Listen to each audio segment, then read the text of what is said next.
This is a new era, bringing it all together. Getting your right mind, we grind, we do it forever. That's the only mission. Elevated thinking, it's a vision. Yeah, I'ma keep moving if this so hit. You can't stop me when I hop aboard the spaceship. Sit and watch as I make shit. I am not a human, I'm a living constellation. Show, because if I watch a show, it will still be ever present in my mind that I don't want to be on the treadmill. But if I'm listening to music, then I can kind of get lost in that and just go with the beat, and then I'm not thinking about how much I don't want to be on there. See, that's opposite for me, because if I'm listening to music, all I can do is stare at the treadmill in front of me. Whereas if I'm in a visual, I'm there with you. It distracts me from I'm there with you. me actually being on a treadmill. I'm there. I was on the treadmill. The longest I've ever been on a treadmill. I watched that Tom Hanks movie with he was the captain of the ship. Oh, yeah. Hudson? No. Not Hudson. I can't think of it, but I know when he got the pirates took him. Yeah. The hell's the name of the movie? Oh, no. Captain Phillip, something like that. Yeah, Captain like Phillip. that. Probably not. But no, I think it is. I think it's. We'll roll with it. Yeah. Oh, I thought you were talking about the one where he was the pilot and he landed the plane in the Hudson, and then they were like, "Oh, I've never seen that movie." It was good. Yeah, Captain Phillips. That's the name of the movie. Oh, jeez, another movie I haven't seen. No, it's a good movie though. Have you ever seen Captain Phillips? No. Good movie, man. Dude. I need to update my. Sucks you I right haven't into seen it. Captain Right Phillips. from Yeah, I'm start. telling you. I zoomed in and I just watched the entire movie, and I'm 5 like, seconds into the movie, you're here. Really? Oh, one of You know those. what I mean? That's good though. it's one of those. Grabs you. Dude, the Yeah. movie's how long is the movie? I don't know. 2 hours and 14 minutes. And you were just chilling on the You were treadmill. on a treadmill. That's good for you. This guy ran a marathon. Oh my god. It was like 9 miles or something. Oh Something my- stupid. Tally's like, yo, you were still on the treadmill. I'm like, did you not watch the movie? It was freaking good. And she's like, I fell asleep like 2 hours ago. I'm like, Dang. Good for you. She flipped it on. You flipped it on, and that was I it. don't That was a know if wrap. there's it's like anything. that's my mind. That's how I that could keep me on a compartmentalize. treadmill for 2 hours. I could never run on a treadmill, so I don't work out now. All right, but like when I used to play sports back, like I could not run standing still. Oh, are you running or I walking? physically had to be moving, or I got bored. Good for you. I just can't do treadmills. Can't do. I didn't get into treadmills until like probably 30s. Yeah. Yeah. Like after I got married. Hmm. Like treadmill life is like treadmill life. It is. Like See, I'd much rather go outside and jog. Yeah. Probably, Yeah. Like in the summertime. Yeah. Yeah, that's the only reason I do You know what I treadmills is mean? because it's too cold. I was gonna go out today, but I kept getting stupid work emails. Like, leave me alone, man. this? I was walking the parking garage because it was raining, so I was like, but I also like I'll do the treadmill if I have to, but like I prefer to be outside, so I was like, you know what's covered? The parking garage. Yeah. I will just loop that thing like an 8-year-old. So you're walking in the parking garage? Oh yeah. And there's an incline, so you get. but- I was just gonna the- say You it. have I a like that too. suspicious lady walking around. I know. I'm like know, with my little right? headphones on. I'm just like, whoop. But that can't be worse than the people roaming the mall. You see those The old people Yeah, walking in the just mall? doing laps around the Yeah, mall. I do see them. I'm They're like, you there could tell. really early. You Yeah. could- I think, yeah, I think are. they let them in so they could do their I think laps. so. Yeah, too. they have like a specific like power walker. I don't want to be one Mall of those time. guys. I will never Stop. be that You're making it person. sound, dude. No, there's people that Go to the mall literally really early. You'll see old timers they just literally walk in the mall. Yeah, See, I don't You go to could the tell mall. them I from don't ever stuff want- online. I you don't can wanna tell go them to from the a mile mall. away. They're wearing New Oh yeah. Balance Oh yeah. and golf shirts. he's not wrong Golf though. shirts. No, for real. And Really? you can tell because they don't look at any stores. They just Yeah, there's one. And they usually go in pairs. it's usually like a husband and Is wife. this a whole culture I've been Yes. missing out? This is, Yes. this is Yo, this could be I've never, ever entertaining seen that. actually. Watching old people walk. I'm telling you, at all I times. just be Yeah, walking with them like, what up, girl? and they do laps because I've seen them, and then like 2 minutes later, I'm like, yo, they're back, and they're just Yeah. Drop I on don't- track 23. Let's. yeah, Crazy, man. yeah. They have It's that a thing. Speed, they have that speed walk. But something Like new that. every day, bro. Oh, with the whole body. Full body motion. That's like an Olympic sport too, isn't it? What? Legit is a little. Are Olympic you sport. saying? Yes. Yeah. No, for real. There's an Olympic sport. I'm pretty sure it There's is. a bunch it of them. is, Just it is. It is. Walking down the track like that, shaking everything that mama gave him, you know what I mean? I love that for them. Like, bro, how do you not dislocate your hips? You know, doing that, bro. Because they got replaced. Probably. The older people? No, Or the Olympics? I'm on the Olympic thing. Oh, man, they're Olympians. They're Their hips are, yeah. Conversations. yeah, the older hips aren't they got lying. prosthetic hips. That's why they don't feel nothing. It literally is Like an their Olympic hips sport. are younger They than can pop me. it out and pop it back in any time. Yeah, exactly. Yeah. I wanna know the qualifications that you have to do for that. Like Speed walking? yeah, because Well, I there's want a to know form. how you know that you're good at speed walking. Like if you're There's a a form. sprinter, right? You're like, oh, damn, he's quick. Oh, he's got the build for distance. And then all of a sudden you have, how do you know that you're Are good you at Googling speed it walking? too? No. Oh, Actually, takes sorry. I thought. Sorry. Like, how do you know that you're good at speed walking? Like, I really want to know how that happens. you have to have a good time. I'm assuming a good time in what? Well, I can Like, walk really fast. the coach is like, wow, What you got walk you into really speed fast. walking? Oh, well, I you're started not fast, walking- but you're not slow. But it's like, how does the coach go, you know what? need to I see think you should videos. consider speed walking.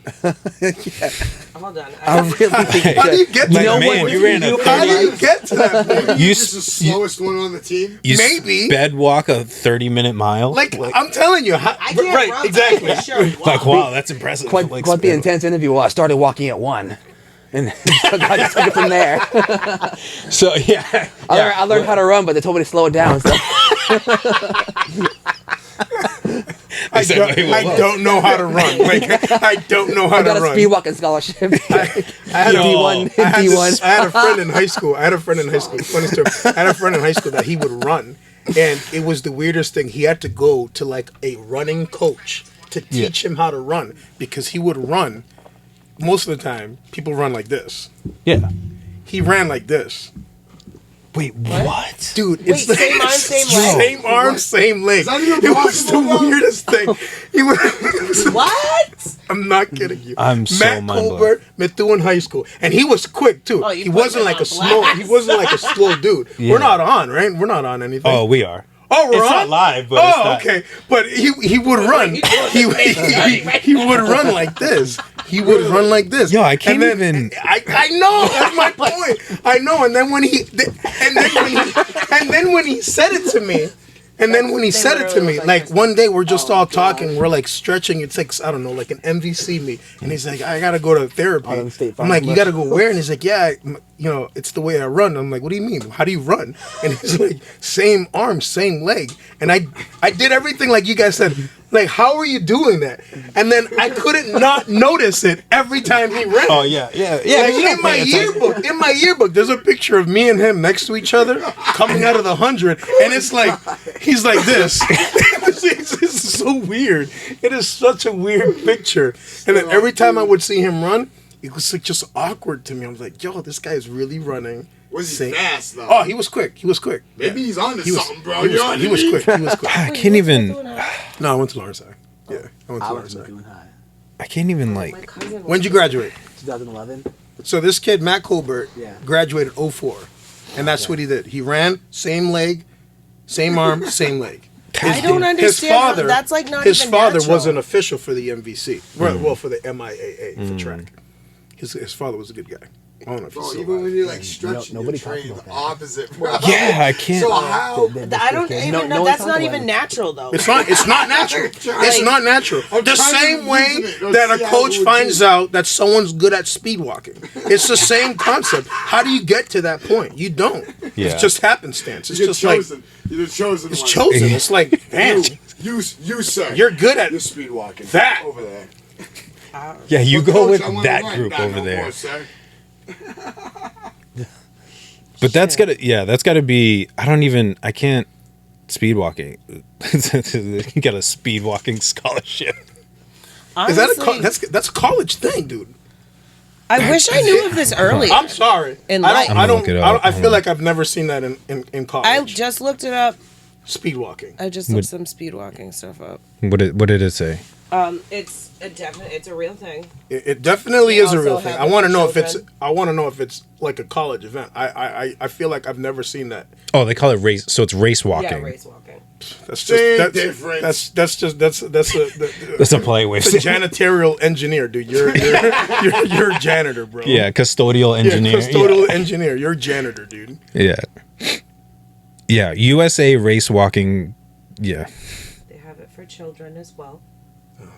Let's be inclusive.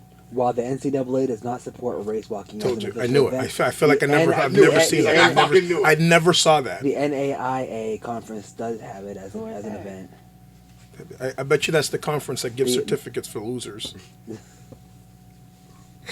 Like a participation. Like a participation award. Everybody gets a ribbon. Yeah, everybody gets to participate in one way, shape, or form.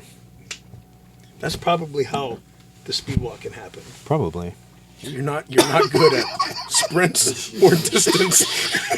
But you can You're not good at rotate that, your so we're hips gonna really try fast. something else. It's like the land not of miss But misfits. you know how to Run. dance bachata. Like, yeah. Go fast. You can't jump. That's You can't hilarious. jump. You can't throw, catch, or dribble. You have no hand-eye coordination. Listen, I just wish I knew about this earlier in life because I definitely could have taken a different career path. Life Just went choices. to- Had you known that race walking was I a thing. know. I feel. Kelly could be out there walking her life away. I She's really. been cheated in her life. I honestly. It's like Forrest Gump for race walking. Forrest, he just runs. This is Bang. Ah, that's such a This good is movie. devastating Forrest to me. Such a good movie. I really It is. could have had such a different future. Kayla's contemplating life right now. Just Made me great for restaurants, though. You need something? Boom, I'm right there. rushing to the back. You want that drink? Got it right here.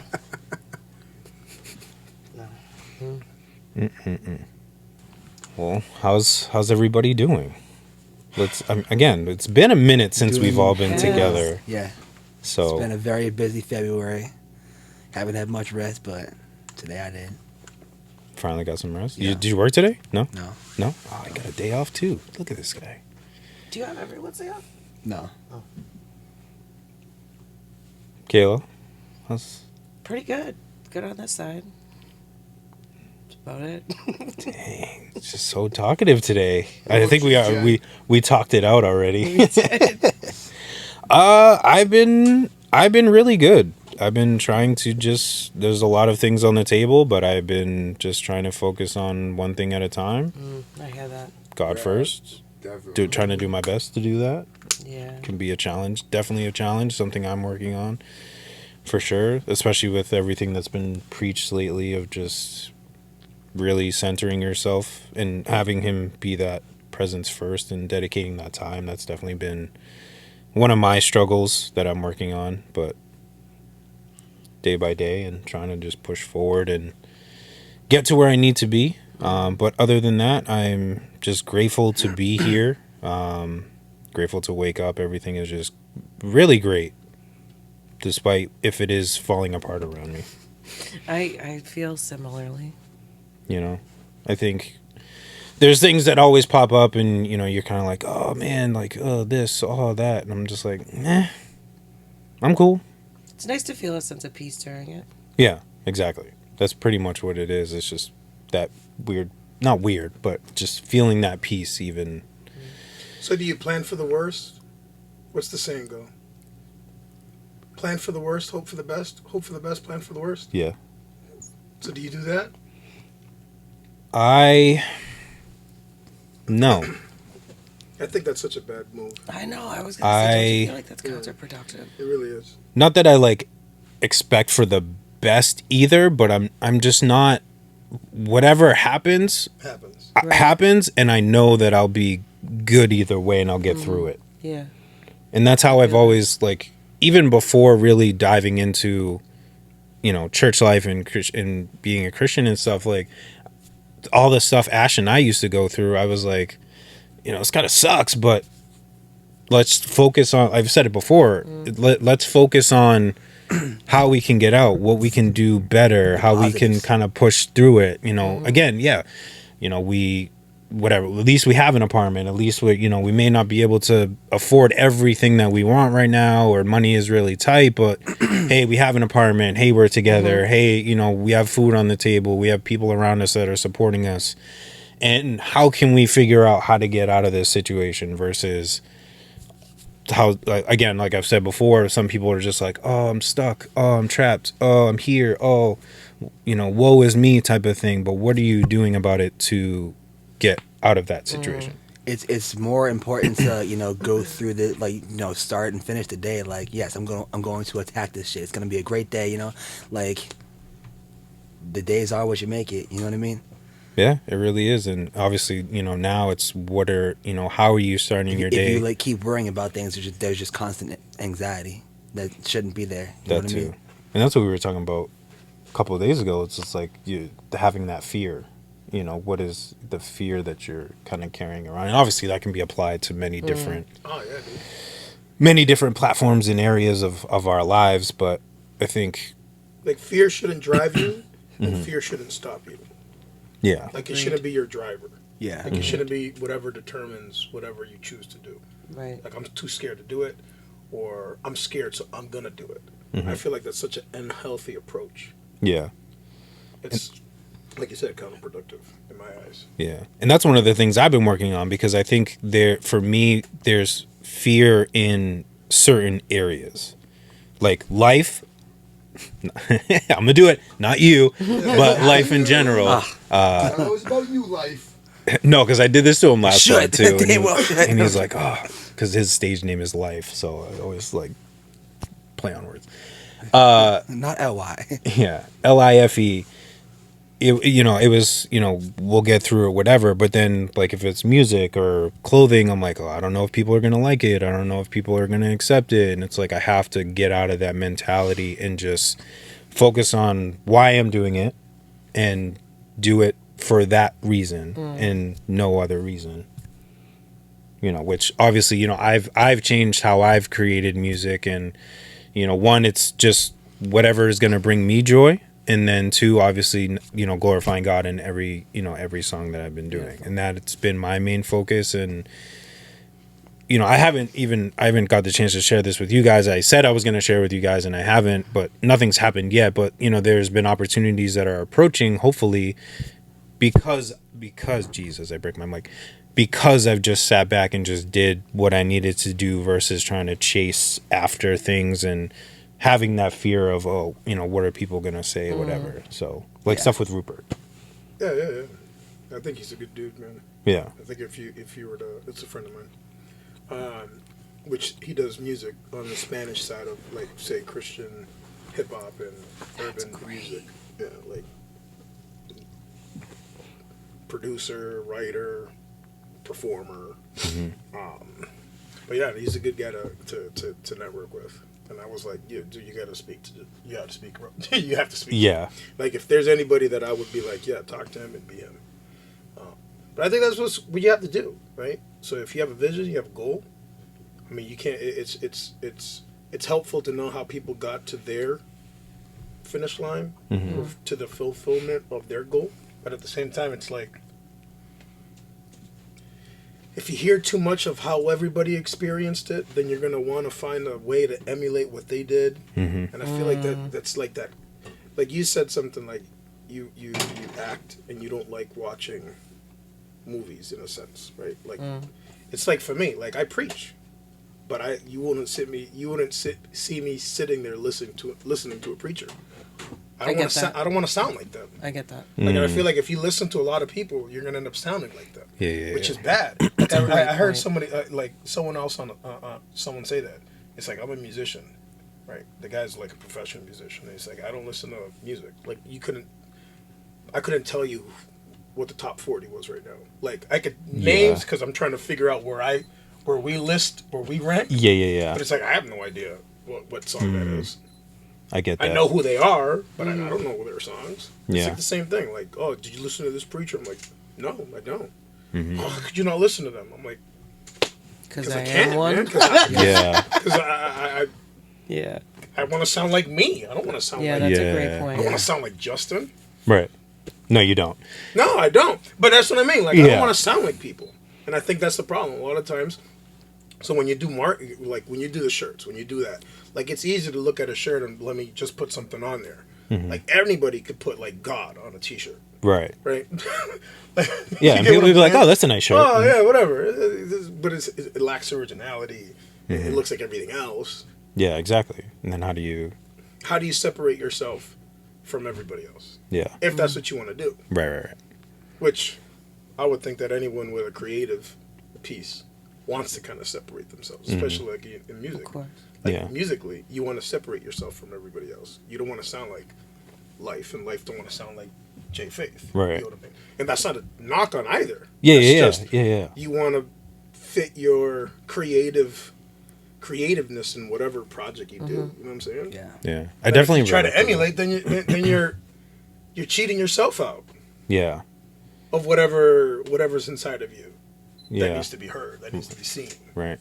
No, I definitely relate to that because, like, back when I was listening, like, when I was heavy into, like, Joe Budden, like, DMX, you know, whoever I was listening to at the time, and I would start to... It's on the wrong camera. My fault, Jay. I'm like falling into quicksand. I told you! It's no man's land. Do not enter that space. Fix it now. Yes. There you go. Don't pull a Kayla. Don't go the whole podcast. Do not. No, it's, My back was screwed up for like 4 days. I'm not Yeah. kidding. I was like, Jay. You know what they need? Those boards that they put. Yeah, I on just the need, bedroom? like, a wood board underneath it Is to that balance all? it out. Yeah, Probably. that's what it Just Oh, to... I thought I just needed to never sit on it. There you go. I'll use my fat leg to hold it down. There you go. But yeah, falling into DMX, Joe Budden, like all these people like I was listening to, I noticed that my music, I would be like, oh, I need one of their style of beats. And then I would try to like have their same cadence or their yeah. flow. And and that would be the time period, and then I'd start listening to like NF, and then you would hear my music falling into that kind of style, and then I listened to whoever, and then it would fall into that style. J. Cole would fall into that style, and I was like, yeah, there's me, but it's like sprinkled with, or I should say, it's that artist sprinkled with me. Exactly. And it's not like the lyrics are me, but like the flow, the cadence, like it's Right. like almost like not a mirror image. I want to say like I like completely copied people, You're but influenced by it. huge Huge influence, influence. huge influence, and it's It's like bad. I know rappers in Lawrence, right? That rap, that Mm-hmm. do music. I'm like, I know where you came from, dude. Like, you didn't live that lifestyle. yeah, yeah. It's yeah. like, come on, dude. You know what I mean? It's like you close your eyes, you listen to somebody, and it's like, for me, a preacher would be like, they all sound like, it's like a copy, like a cardboard cutout. yeah. The Standy in the Tom Brady commercial. Yeah. I am the Standy. Like, everyone looks and sounds like the Excuse Standy. me. So, I don't know. Yeah, they all have that same. Like I remember, yes, sir. You need to do to the preacher. Yeah, dude, I'm telling What you, it's is all the same that? thing. You've never like heard preachers that do that? You sent that to me too. I think you sent that I to sent me it too. to you. Yeah, it's how to be a preacher. Oh. like 101. You're like, you gotta talk a little faster. You gotta slow down, and then you gotta do the stutter, stuff like that. So people will be like, "What is he gonna say?" Oh, Yeah, and then I feel like a lot of preachers yell. I yell. You don't. I totally It's not yell. like, but it's not excessive. it's like to get the point across. Like it's not. I feel it's not overused when you do Are it. you yelling or just talking loud? 'Cause this is I feel different. like Both. you're I'm passionately Italian. There's a talking. difference Both. between yelling and talking There's loud. both. But you okay? I think that there's Like when I you said, listen there's to you passion talk, behind it. it's very clearly like a Puerto Rican man is speaking. Like you're not yelling. You're just passionate about what you're saying. You know what I mean? I think it depends. I've yelled. I yell. I talk loud.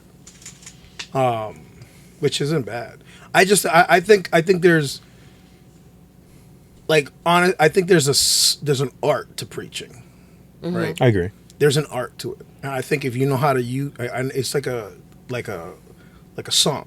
Mm-hmm. You know what I'm saying? There's points in the song where you're kind of like crescendoing up. You're building up to something. I see You're that. doing a hook. You're coming back down. It's like a journey. Like I look at it like I take someone's preaching. It's kind of like, whoosh, like slalom. I'm like skiing down a hill, and a good preacher, you know, glory to God, a good preacher kind of brings you along the journey with them. And if it's good, you might not pick up the fact that he's yelling. You might not notice that, because in the middle of it, of going downhill, you're like, oh damn, and then you look, you're going 70 miles downhill. You have no idea. And like if people are cheering, like the you know what I'm saying? Like, match that energy, like they're matching the energy. When it comes It's back down, reciprocated. the comes back down, yeah. Yeah. So then you're like, oh, snap, this is a low moment. This is a low. Yeah. So I think a good preacher knows how to kind of like take the people for a ride, not in a bad way, like just naturally, like it's organic in a sense. That's something that I wanted to ask you, actually, because I had noticed that, like, how do I say what I want to say? Like, if you were going off the top, I'd be like, wow, that's a talent. But I noticed just the way, like, the composition of your sermons, or, like, it's very, like, I feel like it's well written. Like, do you write that out ahead of time, or do you just, like, bullet point it? Or, like, what are you doing for preparation for that? So, I mean, so it depends. Like, if I have a specific topic, like, so we're doing Bible studies. So, like, yesterday is a really good example. Yes, the Bible study is, I'm just going down scripture, and we started a study on the Apostle Paul. So Paul is like primarily in the book of Acts. He wrote 13 of the books in the New Testament, like his main character. And I'm just going down the list. So it's not like not that there's no, Lord, where should I go? It's kind of like I'm just connecting the dots, like on one of those connect the dot things when you're a kid, 1, 2, 3, 4, 5, and then all of a sudden you have this image. So that's different, right? And then a sermon for me would be like freelancing. I'm just going to make a picture. What should I draw? Okay, speak about hope. Okay, so then that'd kind of be my time. Like I will do it like, I'll ask you guys when you guys write music. You know what I'm saying? Like I've written a couple songs. I've shared that with Justin. But like for me, like sermon writing is like, I have a topic. Let's say it comes into my head. I overhear something that I feel in my heart. Okay, so I kind of 2 or 3 days brainstorm, meditate, flip pages in the Bible, pray about it, and then I get a scripture. So if I were to read verbatim what I have for notes, I mean, I'd be done in 15 minutes, 10 minutes. So there's no way I could just read. There are some people that do that. Their entire sermon is written. You know, That's what I was wondering. What that's no knock. It's just that's the way their brain works. It could be an unfamiliarity, not being familiar with. You had it right. Right? Not being familiar with how to navigate being just freestyling. Yeah. Which, again, that comes with experience. Like, there are freestyle rappers that are really good at freestyling, but then you have lyricists that need to sit down and write. Yeah. They both have qualities that... Right. It's not a knock on either or. It's just that's what they are. Yeah. For me, it's like, so I'll bullet point. I know that there are some points that I want to come across. I know that there are some things that I want to take. Like, I know I want to speak about it. But most of the time, I'd bullet point it. I kind of go off of just experience. So every page of my notes, it's probably about 15, 20 minutes. So depending on how long I want to take. And again, like if I come into a little area and the people are more intrigued, or they're really feeding off of what I'm saying, or I really see like this is hitting home, in the spirit is just kind of like, yo, get in there, talk about it, and it's off the dome. And I'm just through the spirit's just flowing. But if you got 4 or 5 pages, about 40 minutes, 45 minutes. So there's some points that I want to talk on this. I want to speak on this. I want to speak on this. Like a study for me, I love doing studies because a study for me, it's like nerd mode, like geek mode, absolute geek mode. And I'm just like, yo, let's go. You know what I'm saying? Yeah. But then other times it's like preaching. I like preaching. I like doing both. But again, it depends. I could take something and preach something out of like but I grew up in church. You know what I'm saying? So I mean, I don't know. Even when I was older and kind of did my thing, like in my early 20s before I got married, with the club life, like I would still go to church, hungover, drunk, high. It's like, and then I would jump on the altar, start playing the drums, and I'm just like, I shouldn't do this, man, because I know them stories that talk about lightning bolts like coming down and killing people. So it's, you know, it's one of those things that you're grateful. But my dad was the pastor. Again, I don't know anything outside of church. I'm going to be 40. So yeah, I'm young in comparison to other, say, leaders, pastors. Yeah. But experience-wise, dude, 30 plus years in church, like Right. I've seen it all. I've heard it all. It's cool. It is what it is. So you have a lot to like base it off of. Yeah. You know, when you do a preaching, and you can freestyle like that because you have all those years of just scripture reading and sermons that you've heard and you know, from your dad, learning from your dad. You know how frustrating it is for me to tell someone, like, oh, how did you know that? Or how did you do that? I don't know, man. I don't know how I got to that point. Like, I could tell you how I look at the Bible, and I say, you know, I told you this to you before, Justin. I'm like, who, what, when, where? Like, those things, the same way I would approach a book in, say, English class, is the same way I approach the Bible. Like, who are we talking about? When are they talking about it? What are they saying? Why are they saying it? And then at that point, you're building a story, right? And then the story is applicable to a number of people. You, right? The reader, and then them. So a good preacher will build the foundation or the context of the original text. Like, Moses isn't around, but we'll use Moses as an example. The 10 Commandments, right? Something that everybody should be somewhat familiar with. The 10 Commandments. Like, that was to them. But what does that mean to me?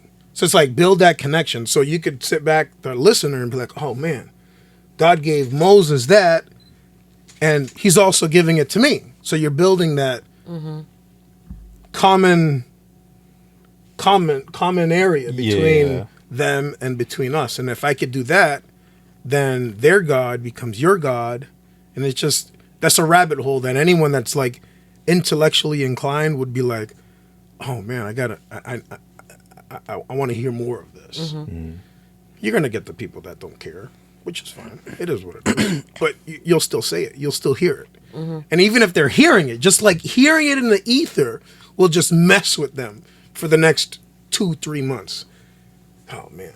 Yeah. That's It's how it is. Yeah. It's like the oxygen thing that I showed you. It was like you and I being track runners, we know what it's like when you're working out and you're lacking that oxygen and you can't breathe and you're about to pass out. Like, God is the same way for us in that we need that oxygen to be able to breathe and to, you know, get ourselves back together. And, you know, with that lack of oxygen, we're going to be bent over. We're going to be tired. We're going to be exhausted in our own lives.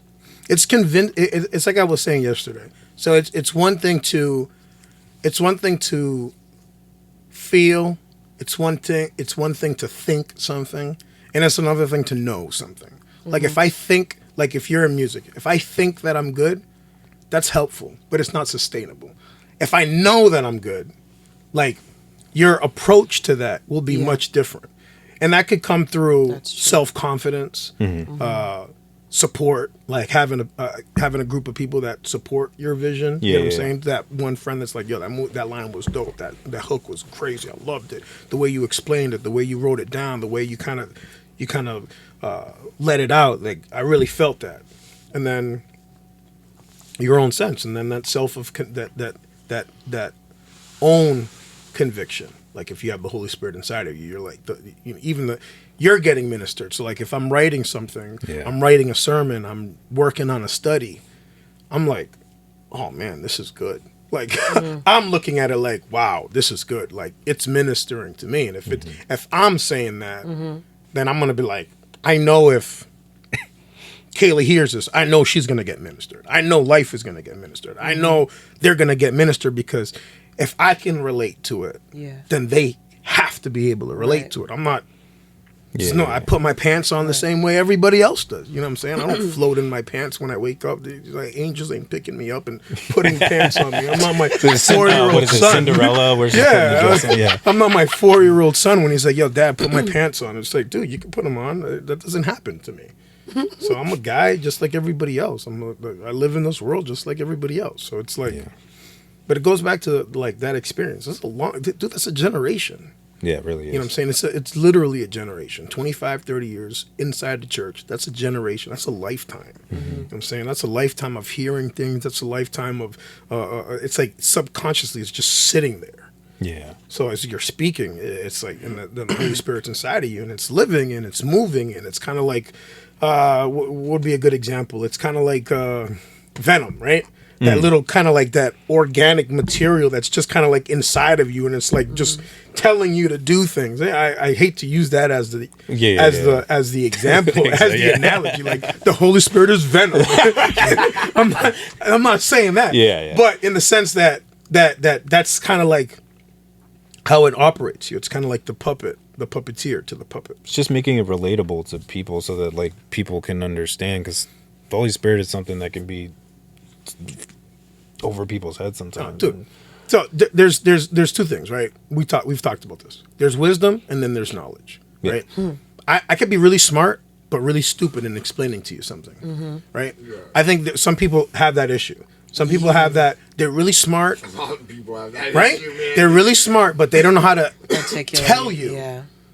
what they're trying to say. And then you have other people that have the gift of gab, but they're stupid. it's nothing like they value sat there to say. speaking Yeah. for 30 minutes, and you're like, dude, so what's your point? Like, what are you got trying to tell nothing me? out of it. It's Yeah. a word salad of just cliches. You get what I'm saying? There's no context. There's no substance to it. Yeah. So I I mean, know somebody like that. I'm trying to have my patience with that. He's at the gym, and I'm trying. dude, it's the same. Still? it's the same thing, man. It's always a.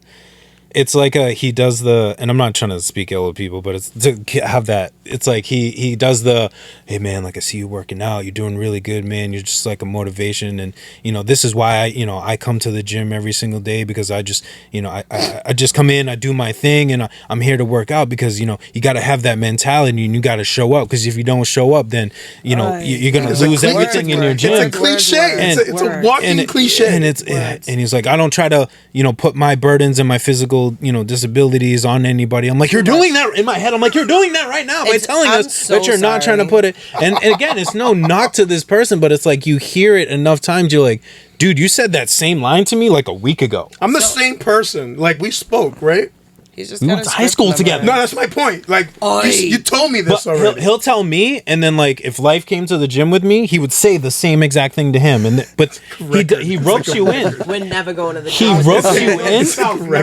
He ropes I you know. I in. was like, Gym with Jay. I'm never going to the gym with Jay. You gotta show up, because And not if you for don't, nothing, I can't your be arms don't get roped in. big, and you know what I'm So, saying. no. You gotta work your legs too, because then your legs will get small if you don't work your legs, and that's No. But he ropes you in with the like, hey bro, like I see you working out, like you one of the hardest work. He's He said luring it- you in. He's luring Yeah, you in. and then it like with it's the like, compliments.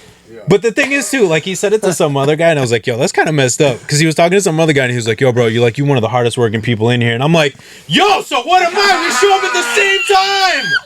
I'm like, am I? Yo, what am I? Jay. I'm like, bro, we show up at the same time. We literally leave at the same time. We sit in the sauna at the same time. What is happening? Jay, but he's I'm like, cheating on you. But I'm like, yo, like let me just try to suffer in silence. You're a Let me nice clear person. my head, because I don't want to be like even in my head like talking bad about, because you. Dude, there's like Life is talking, right? So there's this thing. I shared this at church, and I have this like when I want people to critically think, right? So it's like if I tell you to define something, try not to use the word to define it, right? Yes, It's yeah. like, yo, so what does wise mean? Yo, your wise means that you're like wise. You know what I'm saying? Like wise. before the word that I'm asking you to describe, saying like before the word, it's not telling me the definition of a word. So there's this one. So I'm going to quote this guy. I'm going to paraphrase the quote on the guy. But it really, like for me, when I read it, they say I would rather read something from somebody than hear something from somebody. So like for me, like I don't listen. We have said it. Like, I don't listen to preachers, but I'll sit there and listen to like a philosopher. I'll sit there and listen to a psychiatrist. Like, I'll sit there and listen to Jordan Peterson all day. Like, I could sit there and listen to his. I like that one. I could sit and listen to his lectures for hours just because it teaches me how to deal with your brain. You get what I mean?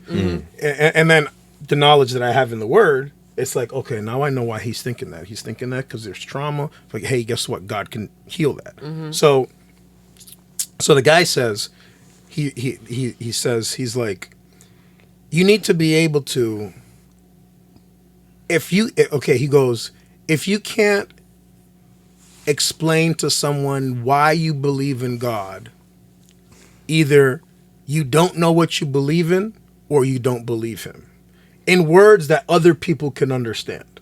Like, I have to be able to relate to you and have that ability to explain to you why I believe what I believe. Because then if I can't, then I'm that carbon copy of someone else. Like, my life decisions are based off of someone else's life experiences. Right. And that is flawed. It's like, you can't, because at some point in time, you're going to live life because that's what life is.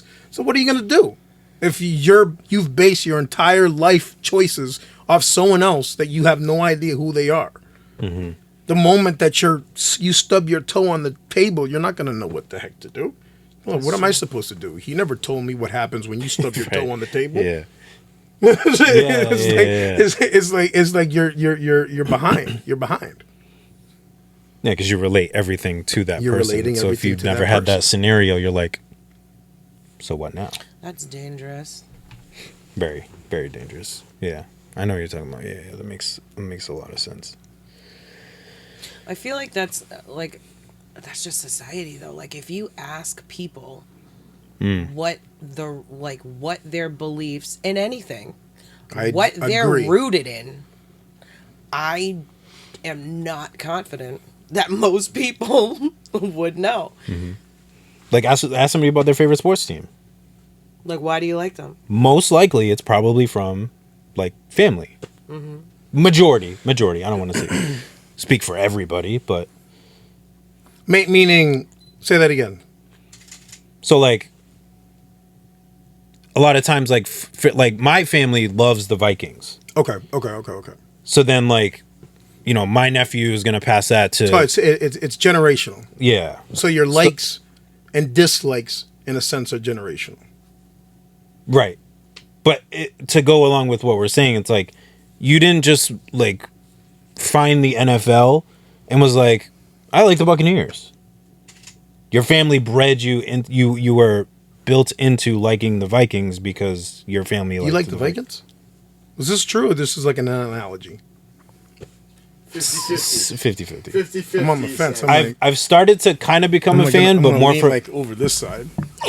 I'm a Patriots fan, first and foremost, which is tough as it is. No, it is. Right now it is. It is. We're 20 great years, dude. Yeah, I mean, like, let's appreciate that for just a second. Exactly. Let's That's what I've always said. Let's appreciate it. It's, you know, for all the Boston teams. I'm like, at So least then- I've seen all of them. So then let's take that line of thought for just a sec, right? Okay. So then, what's the issue then? Is the issue that we as society we're blinders? We have blinders, right? Blinders like what a horse would use. Yeah. Like, are we not focused, or do we not offer our attention to anything outside of our likes? Like, unwilling to try something new. Like, that's one of my biggest things. Like, if I talk to someone and they're like, I don't want to do church. You know, church is for fools. That stuff is ridiculous. Yada, yada, yada. That's fake. How do you know? Just because. I'm like, because is not an answer. Like, that's Yes. legitimately That's not how you an know answer. they've never There's been. a reason. There's a reason why you don't want to do or do something. There's Right. like, because is not an answer. Right. And then it'd be like, then my next line would be something like, you can't really knock something if you've never actually tried it. Yeah, don't knock it till you try it. You know what I'm saying? Like, I could sit there and be like, yeah, I used to smoke. Yeah, I used to drink. Yeah, I used to drop. I used to go to clubs. Yeah, I used to do this. Yeah, I used to, what you would call prodigal living, right? What the Bible would constitute as a sinful lifestyle. I've done all that. What did it get me? It got me a good time. I woke up the next day with less money, hungover, with a headache. I can't even say memories because half the time I didn't remember anything. So it's like, and where are they now? You get what I'm saying? Like, where are those friends now? The moment that you stop doing something for your own benefit, you know, a lot of the times the people that were there for you or you for them, you know, those relationships aren't there anymore. So it's like, so you were there because, you know, that was the result of my decisions, like, or my sort of lifestyle. This was the connecting factor for us. Yeah, so the only thing that connected us was the fact that, like, I bought my weed from you. Yeah. I've seen that. Yeah. You get what I'm saying? Yeah. And it's like a harsh reality, but it kind of is what it is, you know? So it's like, okay. So then I go into the Vikings thing. I think we have that issue in society, right? I think society's like, dude, it's going to be March. Yeah. Like, I could have sworn we just did Christmas, like, yesterday. I know. Seriously. Seriously. It's like March right now. I know. You get what I'm saying? Yeah. And before we know it, it's going to be 4th of July. Yeah, you're not wrong. You're not wrong. And then we're going to be at the retreat, and then we're going to be like, whoa. Dude, it's like a friend of mine posted something. A friend of mine that was an underclassman when I ran track. When I was like a senior, he was like a freshman. He's the coach of the track team. And I'm like, dude, I graduated almost 20 years ago. Don't remind me. You get what I'm saying? Yeah. It's like, I swear I remembered this like yesterday. Like, why is that?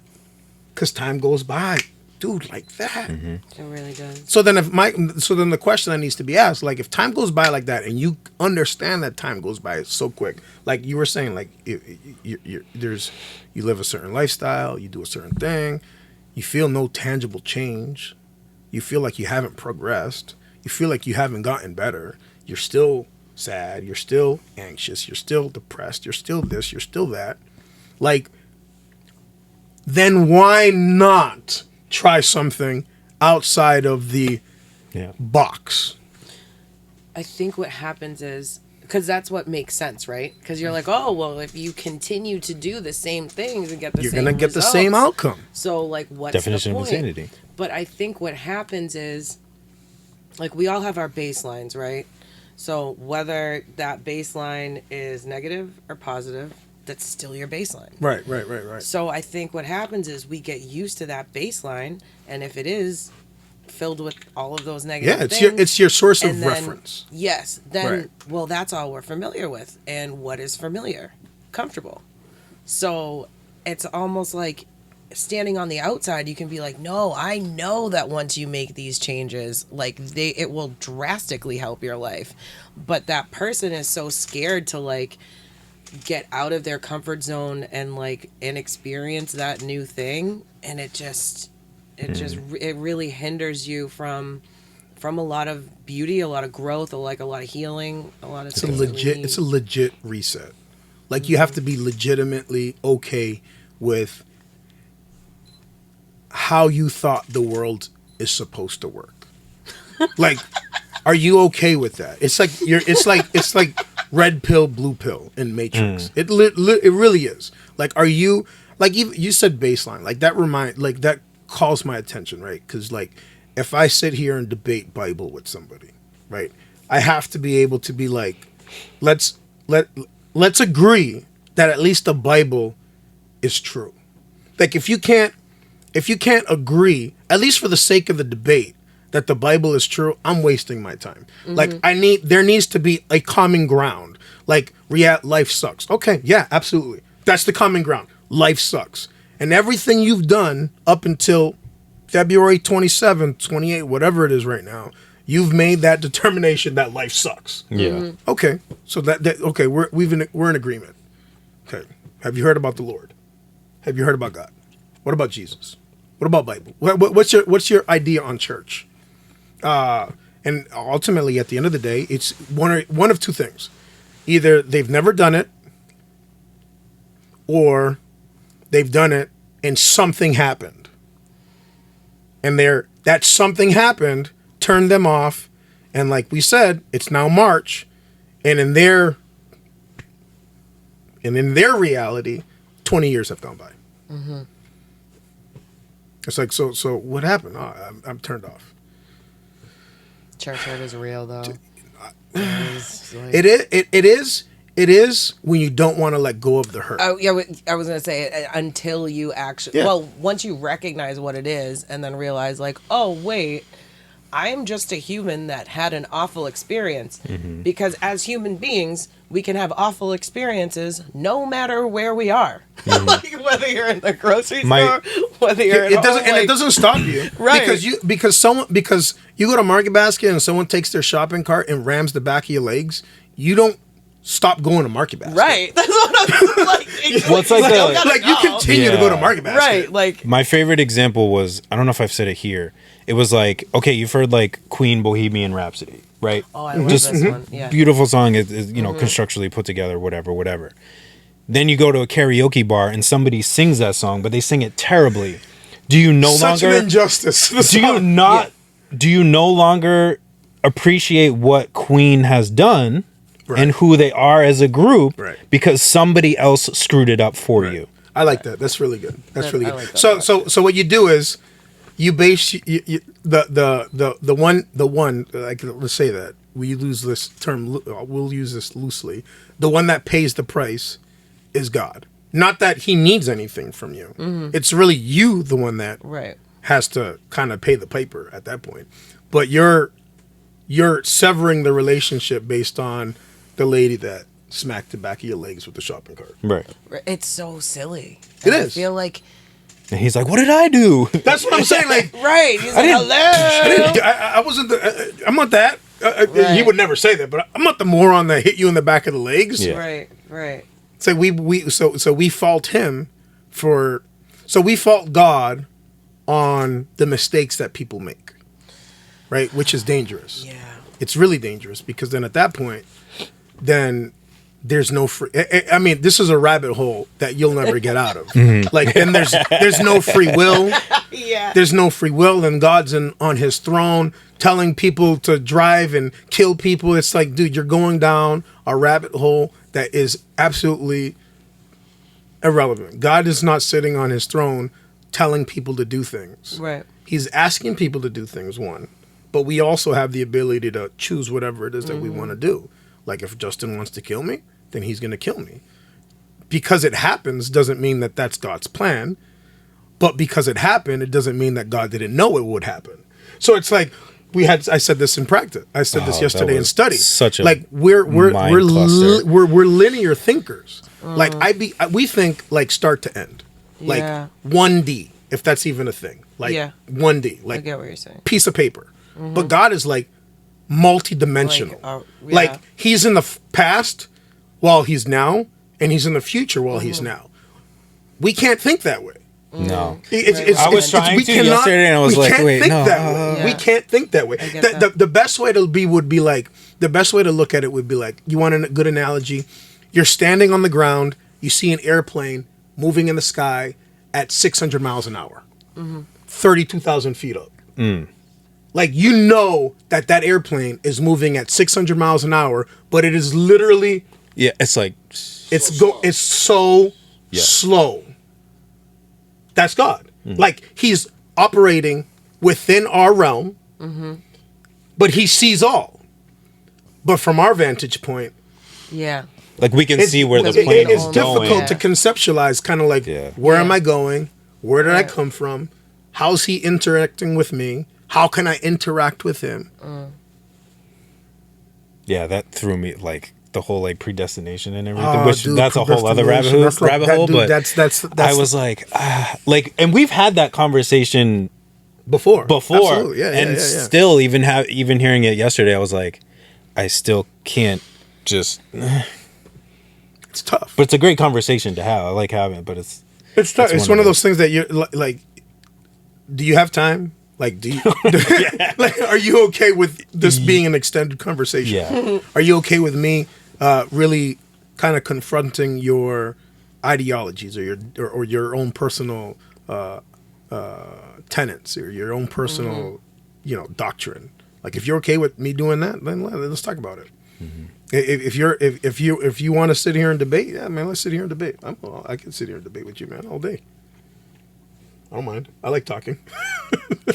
It's like, but so you have to be willing to accept that someone knows something that perhaps you don't know. Like a lot of the times, I think people come into conversations like that and they're unwilling to change. Oh, that's a good Right? Perspective. point. Their perspective is like kind of like your baseline. What you're saying, that baseline. Like I'm so set in my life sucks baseline, and I'm so set because my parents said that life sucked, and I had a childhood and it sucked, and I know the struggle, and the struggle is real, but struggle is life. Like yes, struggle is life, but throughout the struggle of life, like you can have moments of like Yeah, you can bliss. You can yeah. have heavenly moments here on earth. Yeah, you can still Like be you, struggling. yeah, with you could. peace, You have to can- be okay with the concept that, however long you've lived without God, if you live with God, it's not the same, and you have to be okay with that.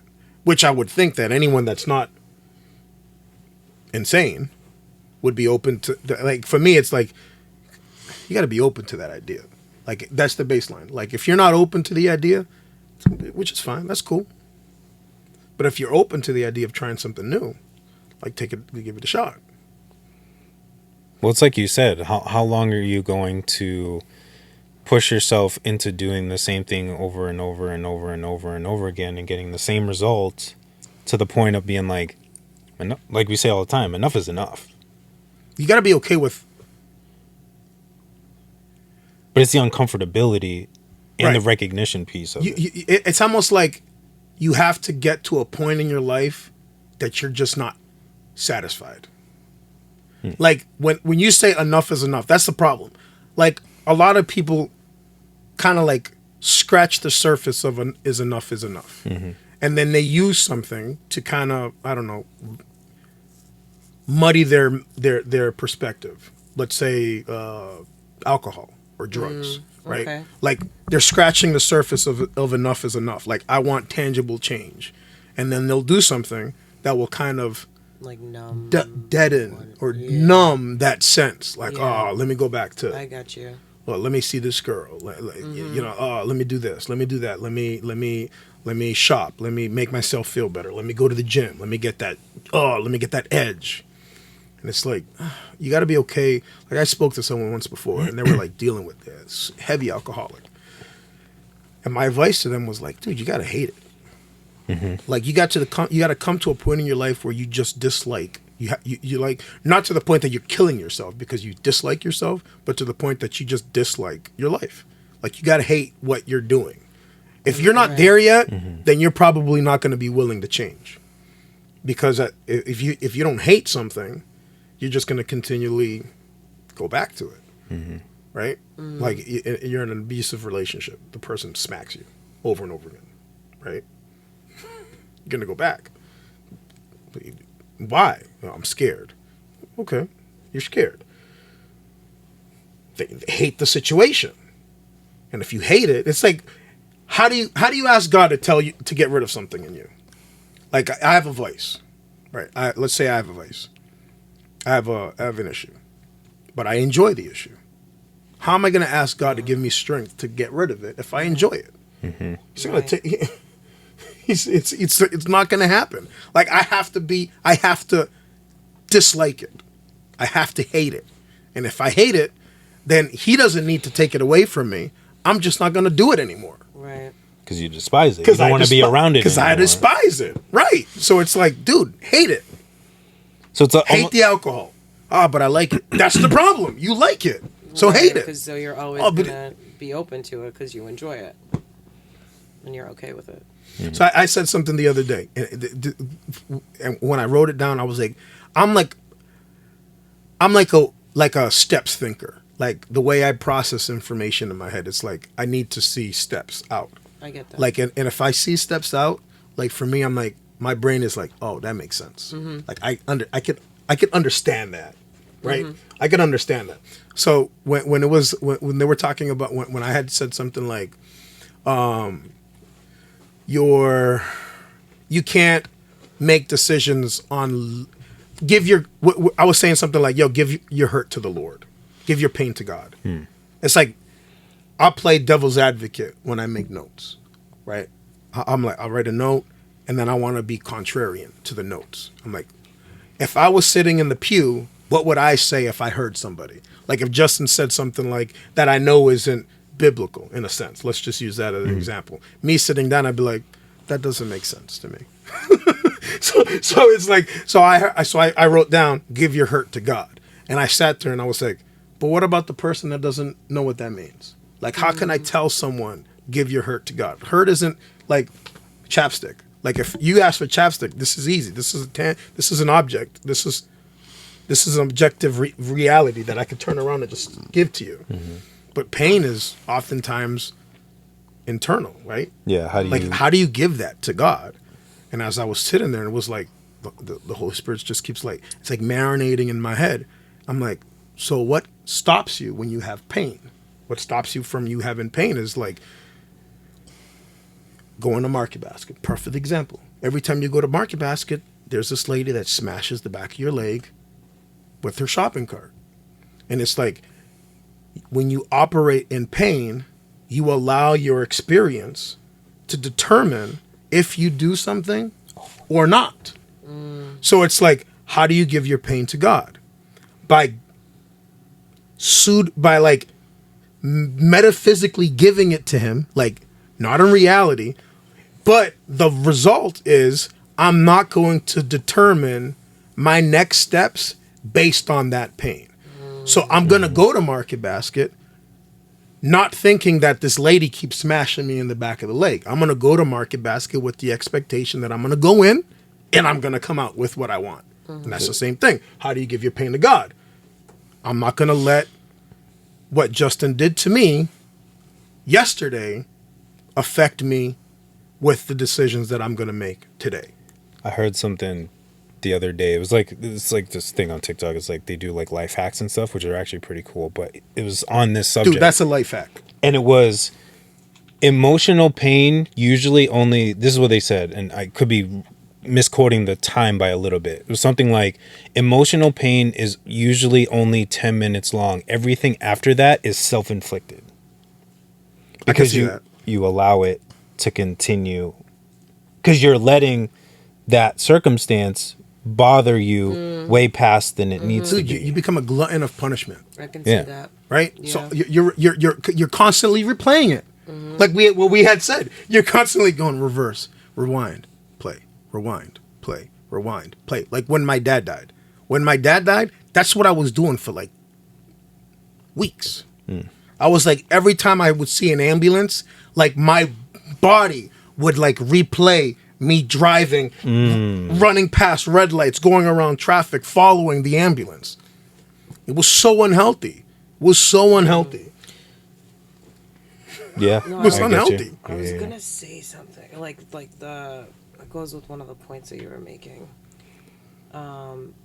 Like trauma gets us stuck in that loop, right? And so if we're not actively seeking to get out of that, then I feel like that's where the whole like, nah man, I'm good. The blissfully unaware. Yeah, like nah, church is pretty whack, so I'm good. I feel like like trauma, like has that stronghold on you, and it just keeps you in that loop, and it just keeps you doing the same things, and then that becomes your baseline. Yeah, that's how I used to think. Like I used to, and I have my moments, but like I'd be like, me being sad, like that's where I need to be. That's where I make the best music. Like I have to be sad. I have to be unhappy. This is just how I operate. This is how I need to. And like there'll be times where I used to listen to sad songs just to put me in that mood. Oh man, that's For tough. no reason. Like I was having a great day and I was like, oh, I need to feel like that, just like sorrow or sadness, and then I go listen to like a, just a heartfelt song, whatever that may be. That's For tough. what? That's I fell tough. into that creative space with acting. Like there was a string of characters that I played that it was just like every character was just like really dramatic, and that they were just going through so much emotionally.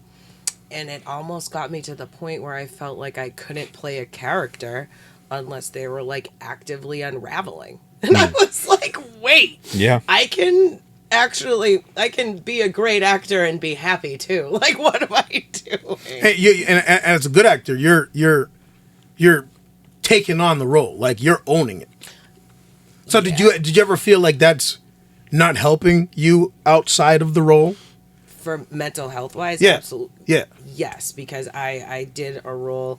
I was in a show called Good Grief, and the main character lost her younger brother. Like, yeah, so going through the whole thing. Good Grief was the name of the group that Brutal. the support group that she ended up going to. I was in that show for like 6 months because like we did 2 runs of it. We did one in Lowell, and then we had maybe like a couple weeks break, and then we got back to rehearsals to do it again at the end of the year in Worcester.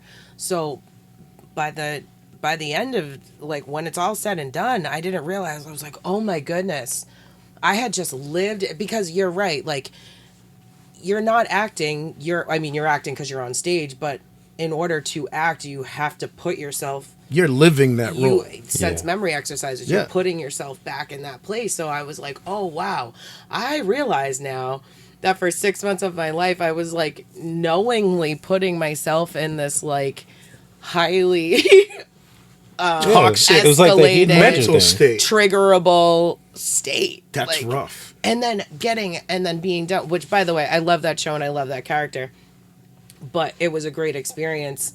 It helped me to like work through some of my inner stuff, but afterwards, like I noticed for like a good couple of months, just your body is just like tired. You're like, whoa, like my body was like, whoa lady, like we just went on a ride. Like it took me a little bit to like get out of that. Yeah. That's why I'm like, I was gonna say something to what you had said. I'm not gonna know. I'm not gonna remember. But now I'm not gonna forget did I talk to that I you? forgot something. No, you didn't. I was like, I'm intrigued by what you were saying, but it had to do with that. being immersed in a role and Yeah, I'm not gonna know what it was. It's probably something trauma related.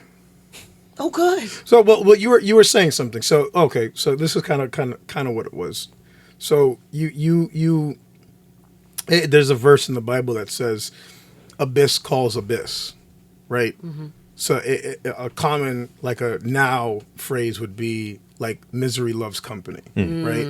So it's almost like you're in that frame of mind, right? Like I'm sad. Let me listen to sad. I can relate. I would do it to put myself in this. Yeah, I'm like, yo, so- I'm crazy. But anyway, But do it. that's another story. People But do it. when it would be like organic. So like in the Bible, there's verses in the Bible that say people can't handle a certain message. So what they'll do is they'll create the repertoire of sound that they want to hear. It's almost like the elitists creating the music that they want the general public to listen to. Like marketing, like heavy marketing, like Jay-Z, like these guys. And it's like the same thing. So I think deep down inside, subconsciously, I think people do that. They find that relatability to say that pain. You get what I'm saying? And that's dangerous in that sense. Like when it comes to trauma, then if it's trauma related, then you end up finding or listening to experiences of other people. And it's like, I was listening to something the other day, and it's constantly, it was, paraphrasing, but it was constantly speaking of pain. Like when you're constantly speaking of pain, like it's almost like AA. Like, yeah, you're in a support group and that's good, but then all you're talking about is that. Yeah. It's almost like, and I've never been to it, but I'm just saying, like if that's the general premise of it, that can't possibly be healthy. Like at some point, which is why at some point in time you kind of just don't go. You're the support to somebody that's going through it. So even they recognize that sitting there in the mud, even if you're sitting with someone, isn't helpful to you. At least it's not sustainable. Like you can't do that long term.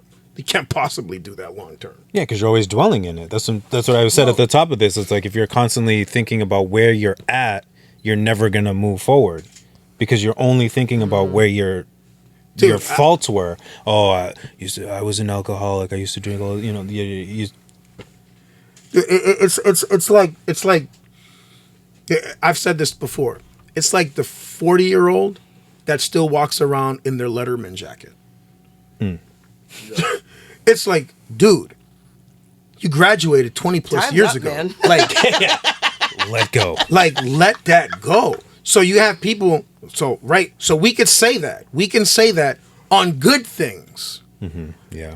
So at some point in time, you have to be able to say that concerning bad things. Like you're talking about your first place. But Justin's talking about his school record in the 400 hurdles, the 300 hurdles, the 110 hurdles.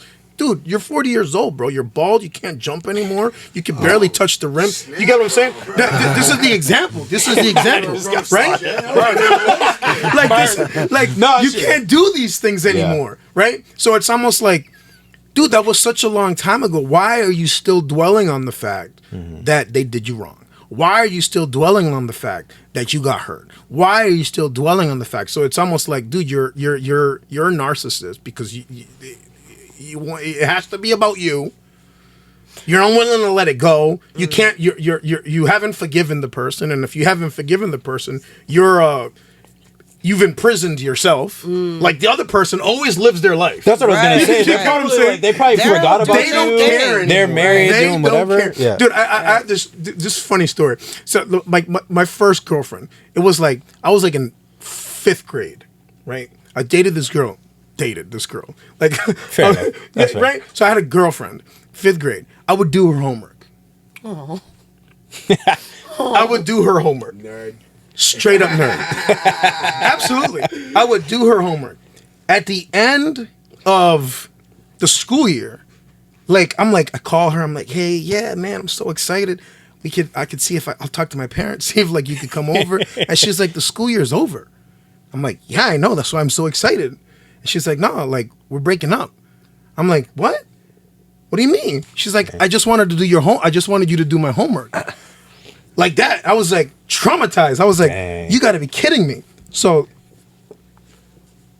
dang is right. Dang is right. So I was like, you got to be kidding me. So, come sophomore year in high school, she came back to the school. She was in another school, in another state. She came back to the school, and she was like, I had my growth spurt. I could say that. I had my growth spurt. She's embarrassed.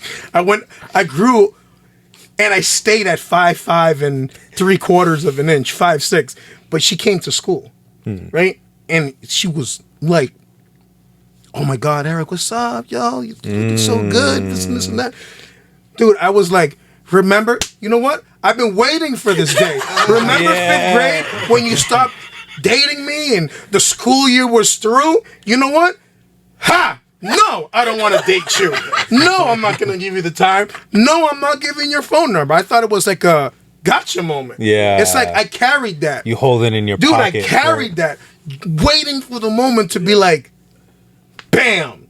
I waited this long to just tell you in your face that you hurt me.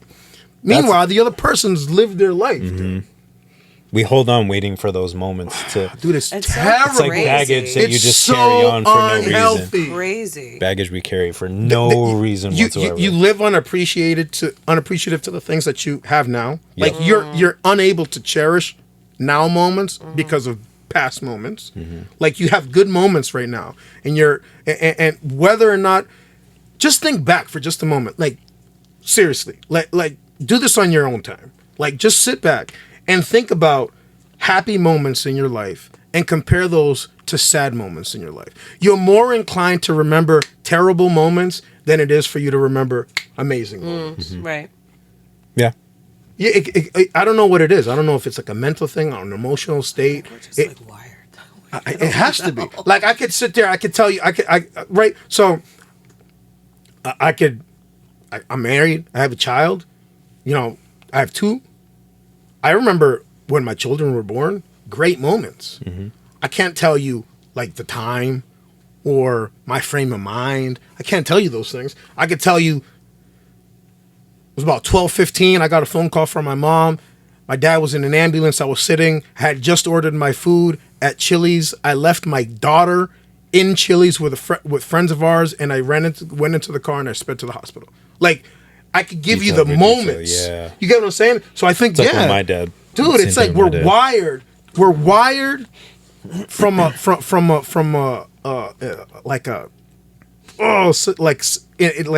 wired in a way that we're more inclined to be more receptive to pain than it is for us to be receptive to happy moments. And it's crazy that's what it is, you know? Yeah. I feel It's like if Wild, dude. I've never thought of it like that. Wild, You just dude. blew my mind, bro. For real. Like, But you're it's like, right. if we know that, then why aren't we taking more initiative and like to step out of that? Well, like that's the stuff that we talk because That's about. weird. Yeah.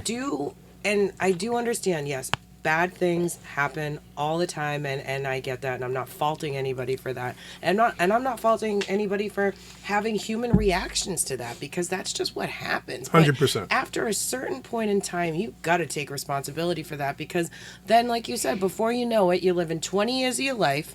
You're not present in any moments because you're so caught up in the past. You can't be grateful for anything that you have. Like you said, like it just takes you away from so much. And you probably from have something reality. better Yes, in front and of it's you, like- but you're still focused on that girl that only made you do your homework. Dude, whatever. Meanwhile, you have Whatever. Ashley. How about this? Whatever's in front of you right now has got to be better than whatever is no longer in front of you. right. Right? So if the girl in fifth grade dumped me because I didn't do her homework, and I have my wife that's right in front of me, you know what I'm saying? Right. Then She still wants obviously to be this there. is the example, the Yeah, yeah, analogy, yeah. right?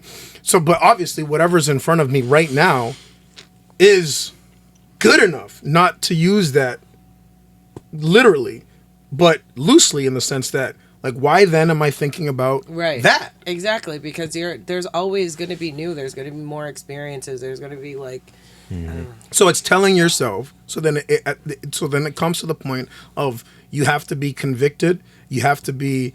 You have to believe, like, to your very core, that living your life for the good things, as opposed to living your life based on the bad experiences. And for me, if I kind of like did that, let me step outside and kind of like that 10,000 foot view on life itself, for me, that'd be the Bible.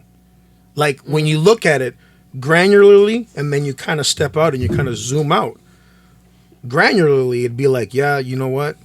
It rains for good people. It rains for bad people. The sun goes up for good people. The sun goes up for bad people.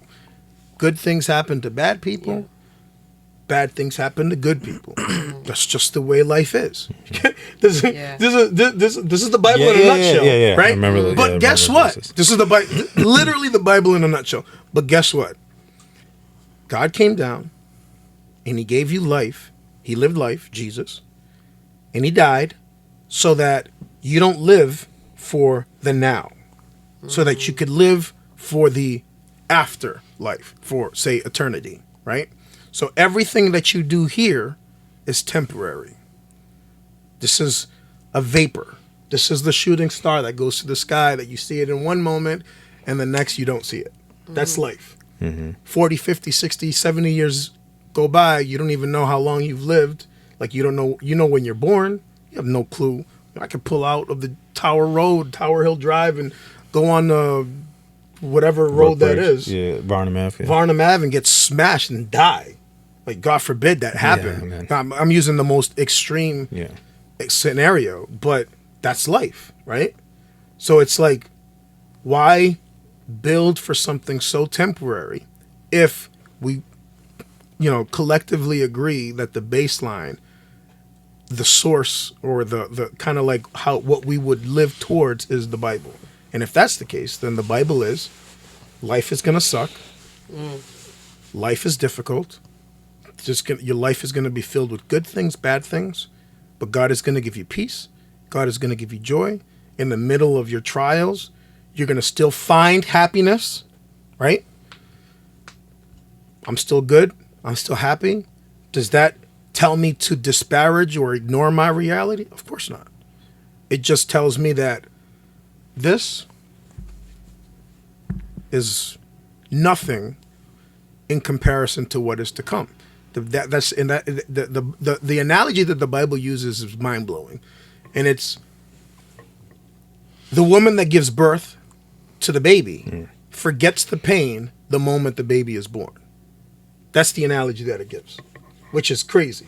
I've sat there and I've seen 2 children born by my wife, and it's like she could remember the pain, but the pain is irrelevant because of the promise, right? The promise being the baby. Like the baby is just, you get what I'm saying? Yeah. So it's almost like to put you out there. Jay. It's a tangible thing. To put you out there. Like you and Ashley want the kid, right? Mm-hmm. The years of trying to have it happen will be forgotten the moment that she gives birth. You get what I'm saying? So it's almost the same thing. So we sit back and we kind of go back and we're like, oh man, life sucks. But you know, the big picture is like, yeah, dude, life sucks, but you're not living for right now. You're living for eternity. You're living not for eternity, like to earn it. You're living and hoping that you get towards eternity. Like that will come. So just live good, live righteous, live how the Bible says.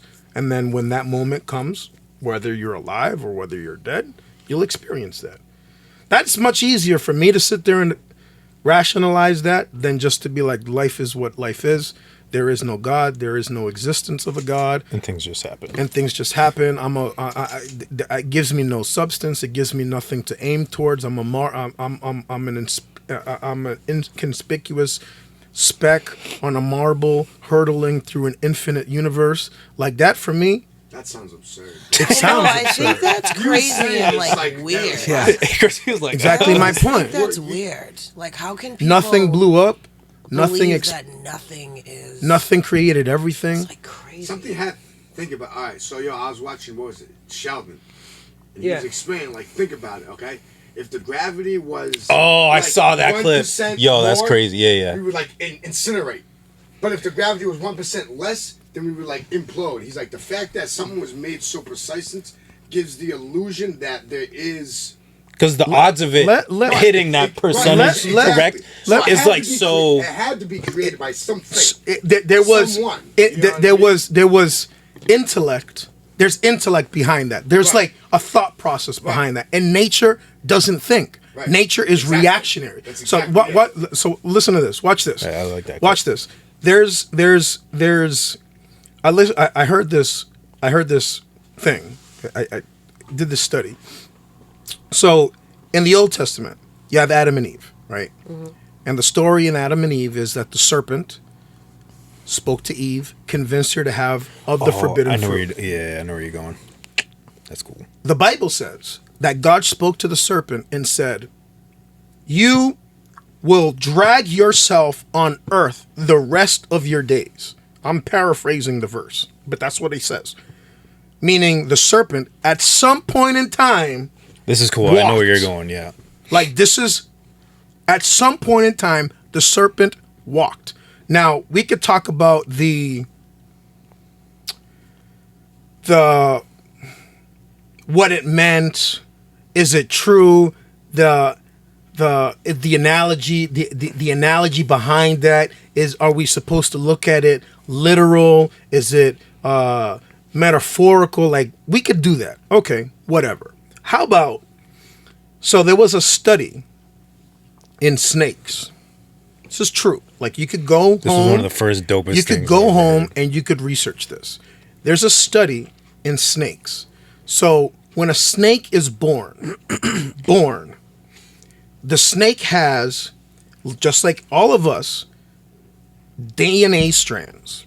And there are, when the fetus is developing inside the womb of a woman, the fetus, as it continues to create, we have extremities, we have fingertips, right? the body is built to create our 4 limbs, our fingers, our toes. The snake has the same extremity. The first day that it's born, the strand in the DNA that tells the body to create limbs shuts off. The first day it's born. When I first heard this, I was so like, it's born. It's born. It's born. I forgot the name. I forgot the name of the cell or the strand that tells it to shut off. But Just good. the first day that it's born, like the animal instinctively does not grow limbs. Meaning that if, to your point, if that 1% was off, it's meaning that if that was turned on, the snake would not be. Nope, it'd be walking. It'd be walking. Right. So it's like. It's like the same So thing. the explanation for me, my bad, bro. No, So you're like good, the you're good. explanation for me would be like, yo, how can tell me that the Bible's real, dude? Let me tell you something. You ever heard about the snake walking? What do you mean, dude? Look it up. This is essentially. I have a very hard time with people that want to disprove the Bible being. To prove that the Bible is false. Like if you want to attempt to prove the Bible is false, that's like your perspective. Like you have to go in open-minded that maybe it's real. But if you start by saying, yo, this is fake, you're gonna get the result that you want to get. Dude, I run numbers. That's what I do for work. I could create a formula to get me to 0. I could funge the numbers up. Numbers are fungible. Like if you come into something with that same mentality, you're going to get the result that you want to get. You have to go into something open-minded. How about that? Tell me how we are created in such a way that you're not telling yourself to breathe. You're not telling yourself to pump. Your heart, you're not telling your heart, hey, give me such and such number of pumps every single day. I mean, the one time you tell yourself to breathe is when you're like, yo, dude, relax. And you're like, take a deep breath. But if I didn't, it's not like I'm dying. It's not like I can't don't just stop. suffocate myself. Even if I wanted to, I can't hold my breath. No, you can't. And not. Yeah. I can't. Try and drown yourself. Your natural instincts will kick in. It's almost like the your same- instincts will kick in. It's almost like the Type same thing bricks, too. you Like throw it in the water and you weigh yourself down. You will still instinctively fight until you pass out. yeah, So you literally, physically, like that. It just can't be done, dude. it's like the same thing they said. Like you can't physically like bite your finger off. No, because you you can't. instinctively are like, Correct. no, you're an idiot. Stop biting on your finger. Like you'll probably like probably get some teeth marks or whatever because you'll attempt it, but at some point you're gonna be like, I can't do this. Or you ever heard the thing like try to bite your tongue, like when you as opposed opposed to like eating a French fry. All of a sudden, oh damn, my tongue! I bit my tongue. Try to do that and make it bleed the same way. It's like you're not gonna want to do it, which goes me to like someone that would cut their hand off. Like you ever heard like mountain accidents or like in the cliff they're like do it 'cause they dying. wanted to. Yeah, It's an accident. he has to cut their. It's like the Saw movies where they gotta. Yeah, it's like damn. How did they get to that point? Well, it's like it's like a run. What is that? Run, fight, hide. It's like that Oh, flight, yeah. flight Fight or mentality. flight. Yeah, it's like when you fight put or flight or I Life think or it's- death. or freeze. life or death. Right, perfect. Life or death. Exactly. So then, if we understood that life is more than just physical, then you can accept a life or death perspective on life. Yes. Right? So, there's a spiritual aspect to life. Yes. Right? And if you accept that there's a spiritual aspect to life, then life and death overall, like you have to, like life and death, like the Bible says this and that. If you're okay, if that's your baseline, if we've an agreement, if we've come to an agreement that this makes sense, then life or death means that these are the things that you have to do to avoid, say, death. Right. So at some point in time, there has to be a consensus. And if there isn't, well, whatever. Then there isn't. You know what I mean? Yeah, I love that. I love that snake thing. Like I said, like when I Yeah, first that's heard really that, I was like, fascinating. that was like one of the first Yeah. like science proving the Bible's real stuff, and I was like, That's even yo, I was crazier like, than dude, the thing I said. I was like, that's You it. know what I mean, I'm cool. bro? That's it. Science, telling you, Proves it. And science history. proves the scriptures to be real. It just that's just the way it is. You look at the anatomy of the human body. You look at the biology of the human body, how it works, how it functions. It's just it is obvious that there's a designer. It's obvious. Yeah. Now, am I telling you that you have to believe the designer that I believe? No. I could give you my opinion. You get what I'm saying? You could have your own opinion, but one will be wrong and, one will be right. Or we're both wrong and we're both right. I say to people like, why would I not want to do these things? I mean, outside of the let's talk about vices for a second, just so that I can kind of get to the point. Like if you know that alcohol is bad for you, right? And you know that it's physically bad for you. Like you can get sick, liver disease, or whatever it is, alcohol poisoning, whatever. Yeah. Worst example. We're with you. Right?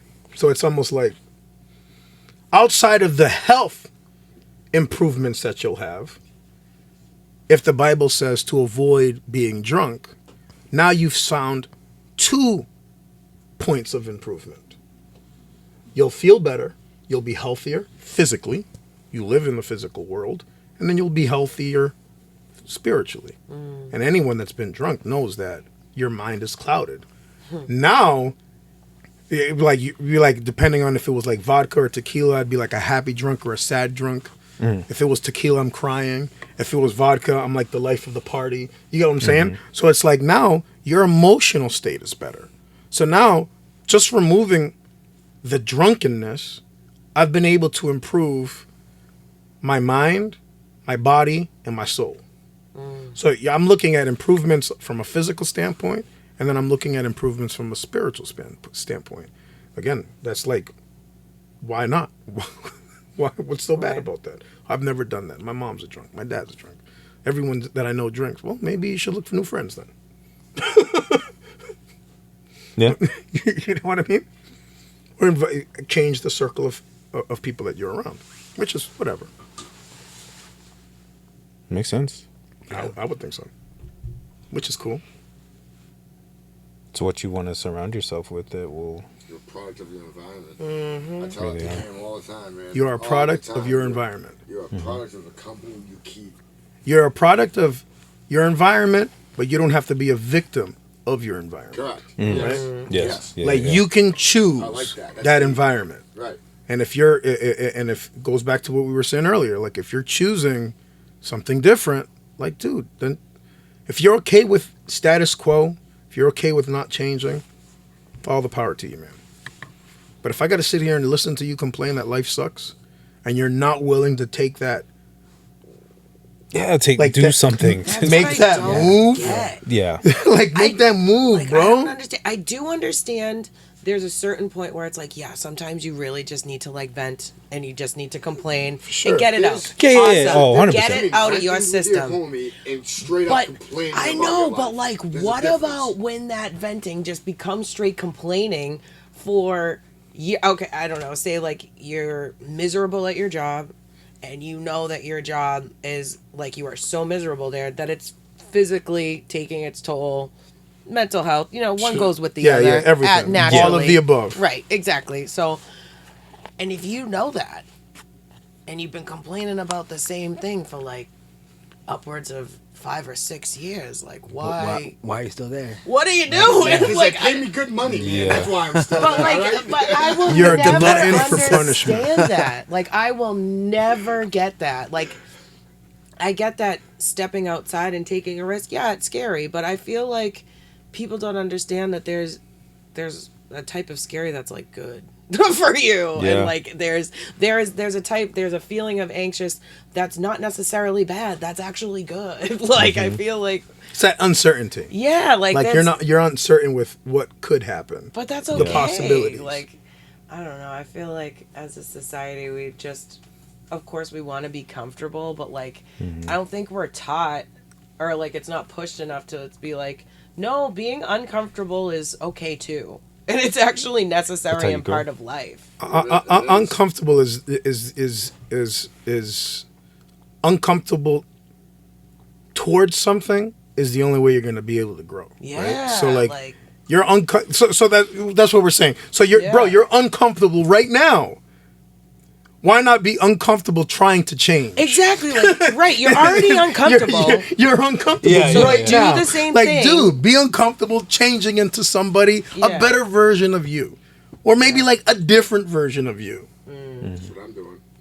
Yeah, dude. That's why all this stuff started. I questioned myself. You know what I mean? There's nothing wrong with that. I hate my job, but I know one day I will be able to walk in that office and put my 2 weeks in and do what I'm doing now full time. You know what I mean? So yeah, like you said, it may be uncomfortable now, but it's gonna be better. Eventually, it's gonna be not uncomfortable. At some point, you know what I mean? at some point, there's got to be a reward. At some point, there's gonna be a change. Yeah. And if there isn't, let's say there isn't, at least you can go to sleep confident that you tried. Right. Like there are people that never try and they still and they're miserable. And then there are people that do try and they make it great. And there are people that do try and they don't, but at least they have that, dude, I tried. Right. I tried. I tried my best and it just didn't work. That's okay. On to the That's okay. That's okay. Because there's people okay. that because people stay stuck in like these bad things, but then they don't try those other things. Like I said this, it was a weird thought that came to my head. It's like people will stay at a job for 5, 6, whatever years, completely uncomfortable with what they're doing, but something happens in church and they're like, and they leave. I know. But you're cool staying in the job that you hate. You can't stand your coworkers. You want to knock them out every single day. But then church, you're like, you know what it is? It's this concept that it's like, and I don't want to say that it's an unhealthy belief, because at some point it's gotta be relevant there. Like it shouldn't happen there, and that I get. Right. Like that's almost kind of like what you were saying. Oh, church hurt is real. Yes, it is.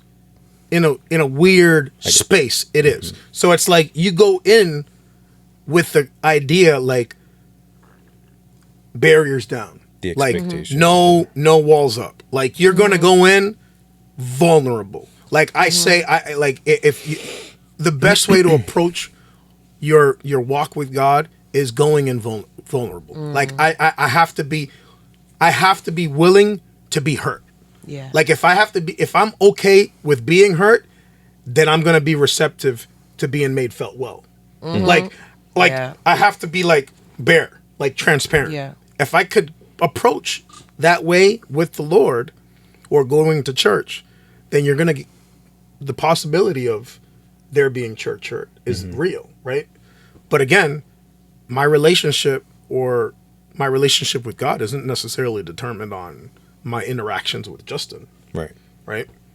So it's almost like I'm not gonna fault God on Justin's fault. Like that's Justin's fault. Yeah. I could deal with that, but God's never gonna harm me. It's almost like what I had said the other day, like, Am I the son of man to repent? If I curse somebody, if I bless somebody, how can I curse them? Right? We think like God's not going to curse you. God's not going to God's not going to put ill will on you. He'll punish you, like as the outcome of your bad decisions. Like there are repercussions to things that we do, but it's not like God's like, I'm going to curse Justin. For whatever. Just for laughs and giggles. Right. You get what I'm saying? He's not going to. It's usually to teach you something, bring him closer to you. There's which a teaching moment is, like from a bad perspective. That's just the result. That's your right. So what's the Bible say? The wages of sin is death. Right. So that's just meaning like there's a price to pay. I'm saying God's going to forgive you, but say there's a burden that you have to carry, or say there's a guilt that you have to carry, or just the knowledge that something's happened. You get what I'm saying? Yeah. It's just something that you have to be okay with. Yeah. Which is tough. But again, like, don't let your bad experience hinder you from a potentially good experience. That's so true to life, just in every aspect, because I feel like humans, well, us as humans, we do that no matter what it is, whether it's relationships or like a job or God or, you know, whatever. It's like, oh, well, I had a really bad experience, so I'm just going to use that as my lens now as I'm looking through life for everything To never else. do And it it's again, like, yeah. well, once you realize you're doing that, you got to stop. Like, Yeah. you know, because it's a tough place to be living life from. Oh yeah, and then everybody tough that you place. interact with. It's tough for everyone around you, too. Yeah. So you're a girl. You've had bad experiences with men. What happens? You have a good guy come around, and you're giving him the short end of the stick because someone else did you wrong. Man, that was somebody else. That's not him. Yeah. You know what I'm saying? That's not him. You're making everybody else pay the price for the plates that someone else broke, which is unfortunate. I get that, but it's not healthy. It's not. You lose out on opportunities. You lose out on moments of happiness, moments of tangible change, moments of progress, moments of advancement. I mean, you know, fill the Yeah. cliche that sucker up. Like, Yeah. like whatever you want to say, it's probably suitable for the scenario. For sure. That's good. Yeah. This has been good. Just about time to What do we got for time? 8:40. What, already? Yeah. Holy shit. What, already? See, that's what I'm We've been going for saying. the half Yeah. hour. That's what I'm saying. Yeah. That's Damn. what I'm saying. This is like a capsule of everything that we talk about. You know what I'm saying? And I think it's important. I will say, like, so if we're closing it or whatever, like, I'm down. Whatever. He's ending his sermon now. Okay.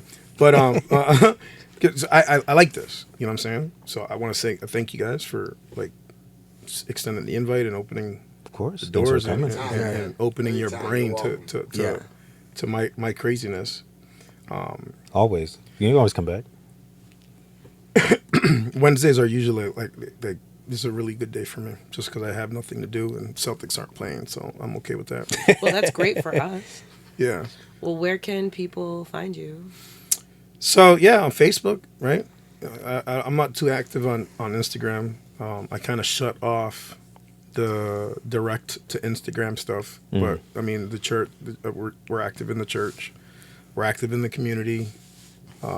What church is that? Bethesda Church of Lowell. We're on 70 Industrial Ave East in Lowell, so it's right around the Rotary by the movie theater. Doors are open. Doors are open. What you see is what you get. Nice music. I always think that a way to get somebody in is, say, like music. The way, in my opinion, a healthy church is good music. Not that that's the end all be all, but good music and good ministries for your children, right? So if your kids are taken care of, and you know your kids are taken care of, and there's music that will stimulate you in a good sense, and there's sound word, which kind of what is spoken, like what you heard tonight, or just kind of like my perspective on life. That's what you're gonna get there. And that's one of the things kind of like I don't want to say confident or kind of hang my hat on, but I hang my hat on the sense that, like, it's real. It's not ignorant to the realities of life. Like, I'm not ignorant to the struggles that people have, because I can relate. There's no difference between anyone else.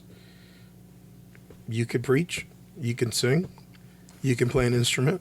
Like, if you could play the drums and I could play the drums, what's the difference between you playing at a church and you playing somewhere else? You know? Yeah. And it's the same thing. So, I mean, I'll encourage anybody. Justin knows this. And the few times that you've gone by, like, that's real. Like, this is a life decision that a lot of people kind of don't consider because they find it to be, I don't know, taboo. Like, church, I can't really see it, can't really feel it. But it goes back to what we were saying. Like, if you've never really tried it, then, like, really tried it. Like, not wading in the water, splashing the feet, like, dive in. Like, go down that rabbit hole. Do it. Like, find out. Like, go not to prove that it's wrong, but to prove that it's right. Like, so I was listening to, like, I'm a huge Joe Rogan fan. Like, I listen to his podcast all the time. Love that man. Love that dude. I love that dude. So I listened to his podcast once, and there's this guy that he's talking. I just shared it with the guys. I was like, there's this guy that he goes out to prove things to be real, right? JFK assassination, aliens, whatever, Titanic, stuff like that. Conspiracy theorists. Yeah. So to see if it's real. So he's like, he comes to a point in his life that he decides to kind of look at the Bible in that same vein. Like, I want to go and prove that this is real. And he went in like months into his, I want to prove that it's real. Like, I can't not think that this is real. Like Jesus, there are not only documents from a spiritual perspective, right? From like Bible documentation that confirms a real person, but there's also secular information that confirms a real person.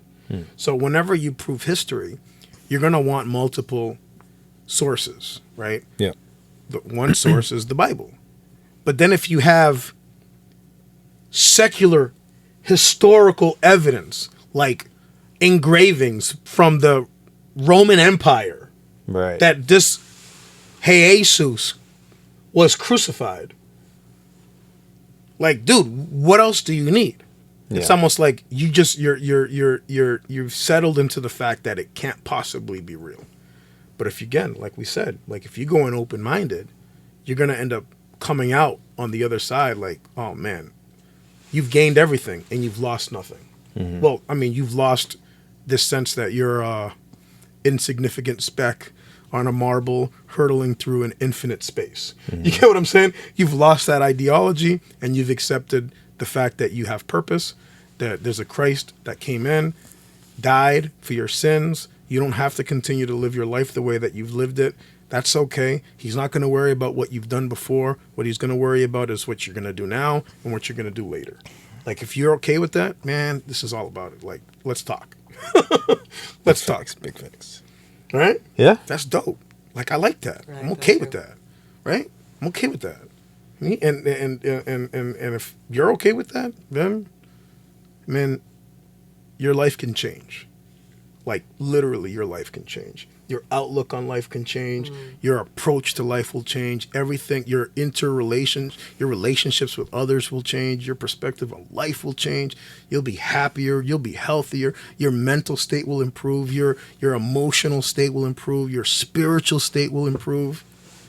Man, everything will improve in your life. So you're choosing, in a sense, like, to avoid something or the fear of something, uncertainty.